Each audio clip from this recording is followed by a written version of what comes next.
दोस्तों, आप लोगों को बता दें कि भोजपुरी के पावर स्टार पवन सिंह का बर्थडे बहुत ही अच्छी तरीके से मनाया गया है, जिसमें कई स्टारों ने उनको बधाई दी है। जहां तक कि बीजेपी के सांसद निरहुआ ने भी उनको अपने फेसबुक पेज पे उनको बधाई दी है, जन्मदिन की उनकी बहुत बधाई दी है। और रितेश पांडे ने भी उनको बधाई दिए हैं। और आपको बता दें कि खेसारी लाल यादव और अक्षरा सिंह, खेसारी लाल यादव तो बधाई दे चुके हैं, लेकिन अक्षरा सिंह अभी तक बधाई नहीं दी है।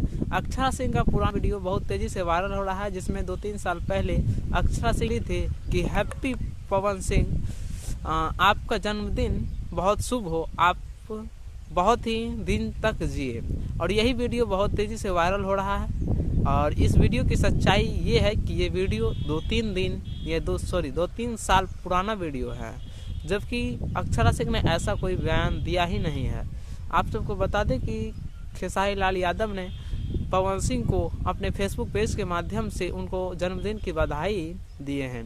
और यहाँ तक कि भोजपुरी के कई स्टार, कई सितारों ने भी खेसारी लाल यादव को लेकर भी कई सारे टिप्पणी किए गए हैं। आप सबको ये भी बता दें कि पवन सिंह इस बधाई पे, यानी पवन सिंह का ये ऐतिहासिक जन्मदिन समझिए तो एक लकीर, जैसे बोले थे एक बार कि मैं एक लकीर खींच देता हूँ जिस पे सब कोई रेंगता है, तो लगता है वही लकीर इस बार फिर खींच दिए हैं, जिस पे हर एक कलाकार फिर रेंगेगा। तो चलिए वीडियो को यहीं तक समाप्त